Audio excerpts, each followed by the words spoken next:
Excellent. We're live, everybody. We are live from Print 18 in the Printiverse. And gentlemen, we're live. We're live. We're live on camera. We're live in the booth. We're live on the internet. We're live across the planet and the Printiverse. Welcome very much, everybody in the booth, and certainly the people who are spending their time at home tuning in. We really appreciate it. This panel is very topical. Workflow is very topical for the printers. In a lot of ways, they are like, you guys got to stop selling me equipment and start teaching me how to use it better. And these people up here are the people who can help you learn how to use things better, processes, systems, and people. Utilizing people better is part of a workflow process. So this is called the workflow workout, get lean for fat margins, because sometimes that's all a printer has is a little tiny bit of play to win a job, and a workflow tweak can actually provide them that opportunity. I would hope everybody would agree with me on that. I've talked to you all enough to know you've actually taught me that, so hopefully I'm regurgitating it correctly. Let's start off with PrintIQ, and on these panels I call everybody by their company name because that's what you guys will remember at the end of the day. So PrintIQ, who are you personally? What do you do? And how does PrintIQ help businesses grow? So PrintIQ is a implementation company, and what we do is a workflow, but it's more than just a workflow. It basically ties together your estimate right the way through your docket management, your shop floor data collection, integrating with different systems, but also pushing out into your RFQs for quotes, getting all your information in from your suppliers, and then pushing that right the way through the plant, gathering all the data that is involved in the plant, using that for refining your estimating, and then pushing that on to invoice in dispatch and out the door to the customer. So one of the critical things we look at is the speed at which you can do that, because estimating is becoming an art form that you see less and less people that are capable of doing it. So IQ has engineered a system whereby we're going to do multiple estimates at the same time. We're going to look at all your different equipment, how you can run this job in your plant simultaneously so that you can very efficiently and very quickly decide the best path to go forward, and if you have to change paths, which is the most economical route to go. Thank you so much. Avanti, and welcome back, Avanti, to the Alliance, and welcome back, PrintIQ as well. It's great to be in Chicago. Nice to see that the show is 3 days as opposed to 5 days, and we've got lots to do and lots of great panels to participate in. Avanti is in the PrintIMIS space, so we're all about job costing, job tracking, and billing, and being able to bring all your different applications and pieces of equipment together to be able to get more jobs out on time. So how do we help companies grow? What we do is we give folks an intimate understanding of their costs. Did I make any money? Not at the end of the month did I make any money, but did I make any money on that last job that just went through the shop? So an intimate understanding of your costs will help drive better quoting, which will make you say yes to the right jobs, but also just as importantly, say no to the jobs that you should say no to, because I'm not going to make any money. Yeah, I mean, that comes up a lot. You know, how should printers know when they should fire clients? It's a very sensitive subject, but the truth of the matter is that there are tools that can actually help you. Enfocus. Hi. Welcome to the Alliance, Toon. Thank you, thank you. So we at Enfocus, I think we do two things. We do quality control, and we do it very well. But also we do a lot of automation and workflow, workflow implementation.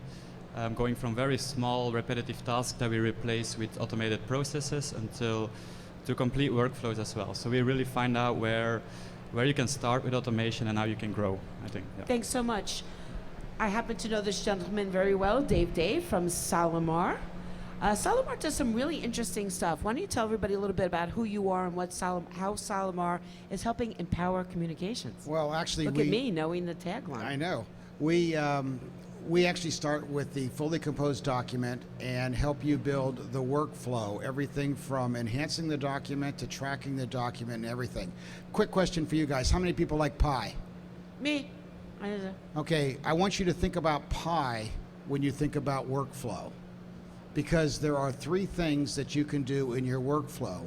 You can increase productivity, P. You can reduce inventory, I. And you can reduce expenses, E.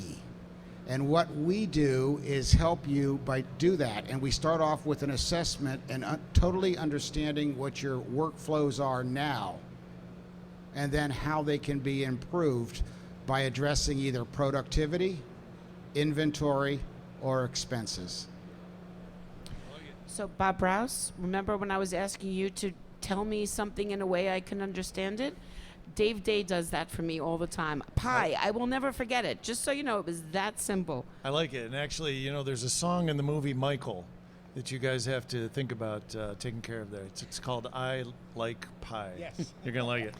So, Bob Rouse here. Thank you for the opportunity. And with HP, across our graphic solutions business, we have this overarching cloud-based platform that's ever expanding called PrintOS, and we look at workflow as the way to route jobs, to manage jobs, very much in line with everybody's saying. So what is the most efficient way? How does it get there? How do we control it? If we have to reprint it, how do we do that?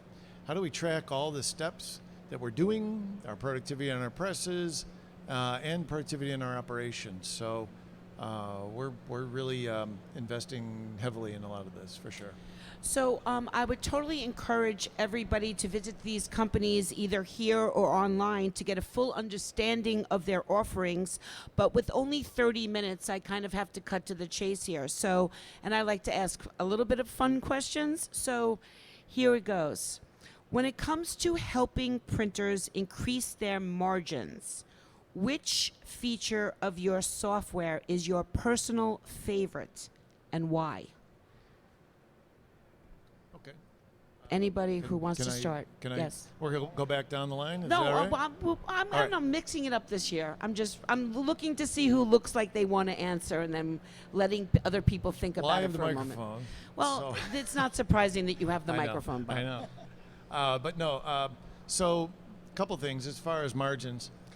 Basically, and everybody's probably going to use the same or similar what terminology. one One feature thing. of your software Absolutely right. is your favorite and why? It's all about taking touch points out and about being able to bring in more jobs and increase capacity without increasing headcount. So the one feature is in PrintOS Box, and PrintOS Box has 2 pre-flight engines. Every job that comes in is automatically pre-flighted for all the classic things like low-res images, missing fonts, et cetera, et cetera. We're doing that on the cloud with the Callus engine built in. And number 2, what's new here actually at the show is we have another pre-flight engine, kind of step 2, which is all about our enhanced productivity mode. And it's 3-color printing, if you're familiar with it, on the Indigos and so on. It increases the throughput on the press 33%. But also saves money on clicks, so this is a good thing. And the whole goal is basically push it through this, and you get a green flag if it's good, you get a red flag if it's bad. Simple. I love it. Simple. Dave Day. I'm going to jump in here because I want to bring you back to pie. Yay. And because Deb's, make it so that people understand. Because and I everything. understand pie. And I understand pie. The one thing, our software does so much, but I've been dealing with workflow for 40 years. For those of you doing the math in your head, yes, I started when I was 2. But I believe that the number one thing to answer the question on the productivity and the enhancement is commingling and combining. The ability of taking disparate jobs and combine them together to make a larger job. So I may have 5 10,000 page jobs that I've been running traditionally through Cutsheet. Now I want to run them through faster presses. I can combine those and make a 50,000 page job More importantly, passing that through to my postal discounting software, adding overlays and all that. So that commingling, that combining helps me gain greater margins because I've reduced my expenses, I've reduced my inventory, and I've increased my productivity. That's pie backwards. And I think I actually had this conversation at Label Expo. You just described the Tetris, my Tetris theory, right? You're taking all these different things and fitting them together to create one batched job that people can print and save money on. I love it. Toon. Yeah. I think for me it's not so much a feature of the product, but the concept of our entire ecosystem. Okay. So people, they invested in software in the past, but they lose time moving data, moving files in between systems. We work very well with all kinds of third-party software. We have an app store, we have partnerships, we have script writers and developers building stuff on top of our product. Which makes it possible to use everything you bought in the past to actually work together, to connect all your different islands. And that's, I think, what I really like the most, to see what people using what they already have, really. And they certainly are, because I've mentioned this a million times. Everyone I speak to uses Pitstop. I mean, I know you want a lot of people to use Switch as well, Yes. but Pitstop is the one that comes up over and over and over again. So there's a lot of integration, obviously, because I believe that's what you're saying is your favorite feature. Yes. That it works and talks to a lot of things, which is important, because Jamie the printer has a print shop filled with a bunch of different equipment, and it's all got to work together. Yeah. And it takes away the initial investment, because you already invested so much. You don't have to Right. throw it out. You can keep using it. Thank you so much. Avanti. I'd have to say, on the topic of margins, my favorite feature would be something that's a key part of our estimating engine. So a lot of our customers are offset, as well as digital, as well as fulfillment, as well as direct mail. So my favorite feature in the estimating side is this big magic button called Best Press. It's the Best Press button. And so what it will do, it will have a look at the various quantities that someone's saying, you know, I got a job for 5,000, 10,000, or 15,000 postcards. How should I run this? Should I run it offset, or should I run it digital? And so the Best Press button says, there may be a break-even point that says under 5,000 we should run this on our Indigo. If it's over 10,000 we should run it on our Heidelberg. So if you want to know your margins, click that Best Press button. Thanks so much. PrintIQ, favorite feature of your So I would products? say the favorite feature I would have with PrintIQ is the ability to determine paths. It's similar, kind of an idea, but it works in a way that you're going to look at your paper, your press, your ink, the combination of all of them, which is the most efficient way of running it. And the system may give you one of those efficiencies, but the beautiful thing is you can change that path all the way down the line. So we all know as printers, it's running downhill with scissors, things change all the time. And when you're in the production environment, you may have decided a path to go with, but now you have to change. And IQ gives the ability to do that both at estimate point, where you can look at your best path and say this is the most efficient way, whether it's litho, whether it's or sheet fed, whether it is wide format, whether it's digital. You could be doing posters, they could run on all three. But then when it comes time to produce that job and your digital press is now out of commission, I can then easily change that path and move it over without requoting. I can just simply pick a new path, maintain my price, and it will show me what my pricing is going to be, and I can make that decision to run it. Thanks so much. I don't know, some of you were on the panels last year, and you might remember Jamie the printer. Jamie the printer is from Allegra, Allegra, Princeton. My apologies. I always say Allegra, New Jersey, which is not right. Jamie comes here on his vacation time, and to sit here and to listen to these panels and ask real people questions. As well, he knew the topics prior to coming here, although I don't know his questions, and he has been gathering questions from other printers, from his print shop, from operators, and from people who work at his place. In many ways, he's the most important question asker for you because he is representing the people out there. Jamie, I'm assuming you have some questions about workflow after that long introduction. Imagine you're like, no, I really got nothing. That would be awkward. Thank you, Deborah. Yes, I do have a question. most of the printers I know do have a workflow system. What are the red flags that say that we should be looking at another workflow system? That's a great question. What have your expertise show you when you're doing something else? What do you find that, we like what we do now, but maybe there's something that we're missing, or what should we be looking for? Solimar, let's start with you. Dave? Thank you. And I like the question because a lot of people we go in to see already have an existing system. I have a Model T Ford. It still gets me where I need to go, but it doesn't get me there efficiently. And one of the things that we like to look at when someone says they have an existing workflow is, let's look at the workflow. Let's look at the standard operating procedures. When was the last time you blew the dust off the standard operating procedures? When did you update it? What are the means for it? Because a lot of times, some of the workflows that were created with outdated methods. One of the examples I like to use is I was at a shop where their job size was 5,000. Made sense 10 years ago when an inserter could produce 5,000 pages an hour, but the reason was because operator A could only lift 5,000 documents at a time. So they set their entire workflow based on that. So looking at the existing workflows and seeing how they can be improved, because that it's probably time to update if you've updated from a Model T. Is that enough, though, Jamie, just for them to say, well, you could be more efficient? Are you asking, how do you know if you could be more efficient? What are the red flags that show Like, that we're not being efficient? Some of the red flags. Panel, I just want to say something. Jamie's asking a specific question. Like, so he wants to know, not you could be more efficient. He wants to know how he knows he can be more efficient. I'll answer the question directly. Look at your costs. Look at how much time is wasted. Look at your shop floor. How much time between jobs is being unutilized? If you've got a piece of equipment and it's running 4 hours out of an 8-hour shift, that's a red flag.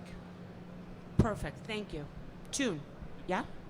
I would say just look at your operators and see whenever they still do something manual for every job, they can probably do that part automatically.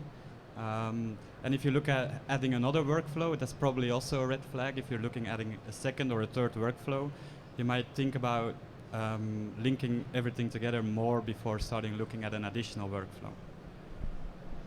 Yeah, PrintIQ? I would say one of the key red flags for me is the ability to operate in the market as it currently stands. A lot of the print software and technologies was from 10 years ago when print quantities and volumes were very different. If you cannot break out into what we currently do, where you're going to eliminate a lot of the hand touch, for instance, in estimating, where you can have a customer come onto your site and they can actually pull a quote off themselves, throw it into the workflow, eliminating a lot of that 3 lefts to make a right kind of issue. That's one of the critical things. And if you've got a lot of inabilities, like we can go so far, but we can't go out to FedEx and have this ship automatically. We can go so far, but we can't put this on our store. We don't have the ability to integrate this equipment into our current workflow, whether it's in estimating or whatever. Then it's time to look at it and say, is the system I've got going to grow with me? And that's one of the key things, is growth. Where is the industry going? And is it staying with that, or is the architecture of the system holding you back because it doesn't integrate, it doesn't have an open architecture where you can get into it with Enfocus or other products that can work with it. Thank HP, you. and then we'll Sure. go to Avanti. So I want to take a different view on it, and I would say the time to understand and evaluate whether your workflow is out of date is to track how many bids and how many opportunities you're losing. Because if you're losing opportunities, especially, gee, we would have won this last year, that means that somebody's responding faster than you and they're more efficient than you. And so they can either deliver it faster or they can deliver it for less. So that would be my red flag for sure. Honestly, that's great advice. That's really great advice. Why didn't we win this job? You know, a lot of times as a print customer, and that's a great point. It's because it took you too long to get me an estimate, and I needed to move it along. And that is a workflow solution. Avanti? I think the number one red flag is when information has to be re-entered. So you've got your web to print portal and your customer hit the big green button and submitted an order to the shop, but then someone had to onboard that job and re-enter the information that was already there. When it comes out to the job ticket, then it gets down to Enfocus and someone has to re-enter that information to get the rule-based automation to go and do something. Or the job gets released from the schedule and it gets down to the Indigo, but someone's on the SmartStream Production Pro re-entering more information. And then, as Jonathan mentioned, we're out to FedEx. Someone's re-entering things. The only thing you should ever have to enter when you're down at that FedEx or that UPS site is number of boxes, what's the weight. That's it, right? Because someone's already entered that information somewhere else. And ideally, you're getting your customer to do the heavy lifting. That customer entered the order on the web to print side. No one should have to re-enter anything right out to the FedEx site. That's the red flag, is when someone's re-entering information that's already been captured somewhere else. Thank you. I just want to interject as a human that sometimes it's really good just to ask somebody what they do all day and have them write it down and just find out, oh, well, I walked from here to here and then I put this in the computer and then I went here and I did this. And I mean, the restaurants examine this all the time about just turning from side to side and moving something saves them hours a day as opposed to moving it 4 feet away from them. So just asking, tell me how you, and then after they tell you what they do, you can go back and ask them how they do it and then see if there are automation solutions for that. It's interesting that, when we talk about automation and workflow, in some cases we are talking about maybe shifting people to new positions or maybe reducing people in certain situations if that task is no longer required through an automation solution. It's not a good or a bad thing, but in a way, all of your products and services are culture changers at print shops. So that's really what my question is about here. How do your products and services change the culture, and how do you help the print owners keep things under control when people might think my job is in jeopardy and you're training me on this software? So I think one of the critical things with culture change in the print is to look at the employees, look at the individuals and say, what are their transferable skills? I mean, we did this a lot when it was CTP came along and eliminated film stripping. I mean, you had some in our shop, we had 10 people standing around going like, my job is finished. And we moved them into production, we moved them into estimating all over the place. One of the areas that I would say technology is kicking in now, what we're finding is that there's less and less estimators. So taking some of those skilled people who understand printing and having them be involved in the estimating process so that they're using their intelligence and their brains, and we're kind of downloading that into the system, and then having a platform where the unskilled people that have come in, and they may have come from anywhere outside, it could have come straight from school or whatever it might be, but they can pick up on that and use the software to gain that information and push it through. So that there's not that fear factor, but you have your champions who understand the trade side of it, who are able to add that dimension to it, and then the younger people who understand the technology side of it, but don't have the trade background, and putting those two things together. The first guy I ever trained when I was an apprentice, I asked him, what was your job? And he said, I carved headlines. And that's kind of shows you just in my short life, the time that we've come from. He was a carpenter who carved headlines, and we were training him how to do typesetting. So it is a very changing industry, and it's exciting, but you've just got to make sure you take people with you. Anyone else? Yeah? So HP then. And then pass it down. So I would say that culture is the key factor of any successful business, no matter what you're doing. You have to have people that are motivated, people that are aligned. You have to have a way to manage and communicate in a way that is clear, it gets people to take action, and hopefully gets their heart into what they're doing. So in a lot of ways, looking at the culture of a company and we're making change, a lot of times, there's the carrot and there's the stick. So sometimes people are using the stick too often when they could, for example, have data on a big screen about what's happening, who's most productive, things that are improving. But we can also motivate people by doing very simple things. You could say, hey, the most productive press operator this week gets a pair of movie tickets, and something simple. Or, hey, we're doing a longer term thing. It's a contest, and you show who's in the lead, and you have some friendly competition, and maybe you give them a $100 gift certificate so they can take their wife or their husband out to dinner. And something like that goes a long way, I think. And it's all about trying to get people on board so they use their minds and they embrace it and improve it versus resist it. I mean, and of course, Solimar, you can answer, but the other thing is that, you know, some print shop owners are like, do I really want to train people that might leave? You know, how do I invest in this if they're so concerned about their job they want to move somewhere else? Okay. So, and I would say, if they're leaving, then you need to look at why. Okay. Is it your culture? Is it your pay, et cetera? Sometimes people just leave because they're ambitious. Right. You're not going to get around that. It's not a bad thing either, because I look at this industry like we're all in it together. Right. And we need to make sure that we're working together. Okay. Solimar? Sorry about that booth change. We Yeah, had we had a little discussion here. We're Yeah. actually in booth 1600. Yes.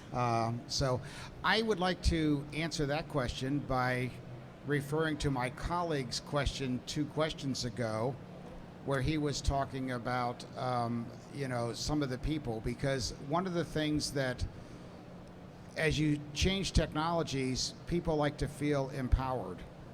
And if you're able to reduce the mundane things, those boring steps that I do, carry this paper from the warehouse to here, versus allow me to do the productive things that I'm doing, I'm making life more interesting. And we're really not reducing the number of people or the hours when you build a better workflow. You're enabling, and thank you, Bob, the ability to bring in more work because you're more efficient. So he answered the question two questions ago, and I was just reiterating it. Thanks. Anybody else? Toon. I just want to. Sorry about that. I'm just going to add to that because I think it's true that you don't replace people by automating certain parts. You start automating the repetitive tasks, and if people leave your company, I think first of all, if you take away their boring tasks, they're not going to leave as quick.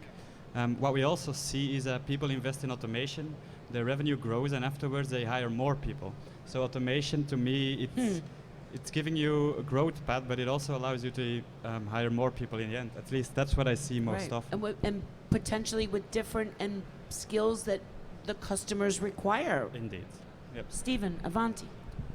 On the topic of change, what we do is help people get their head around the fact that when you're implementing a system like Avanti, it's not really a software project, it is a change management project. A print MIS system touches every single department, and it is about change.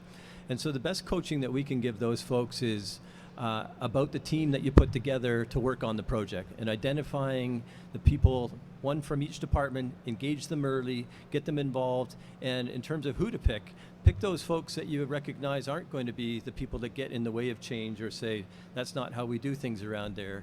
Put your team together of the folks that are going to be the change champions, who are going to be the cheerleaders, who are going to be the rah-rah, and are going to go back to their team, whether they're on the customer support team, the finance team, out in operations. Get those cheerleaders on the team and get them to be your change agents. Thanks so much. We have like 1 minute left, but do you have a question? No more question? Did you want to say something, Bob? I was just going to make one quick comment, and that is, so an owner that says, gosh, I don't know if I want to train somebody because they might leave, my response to them would be, it's a good thing somebody didn't think of that about you 30 years ago. It's totally true. I would encourage, as I said, everybody to take a walk back to the booths of these gentlemen on the panel, and for sure, keep looking at your workflow. Don't sell print for less money. You're ruining it for everybody. You should be making money on your jobs, and you can make it by, or having more flexibility in your pricing by optimizing your processes, just like anything else. That's why it gets automated. And I, for one, am happy that the print industry is now starting to make pretty significant leaps and bounds in this, partly due to, of course, the products and services of the people on this panel, but also because the industry is not letting go of this topic, and I guess you guys are glad about that too. So thanks so much for joining us. We have a panel coming up in 15 minutes about wide format, something that everybody should pay attention to. And thank you so much to everybody in the booth, Jamie the printer, and people at home watching on Facebook and YouTube. We will be back in 15 minutes. Thank you so much, everybody.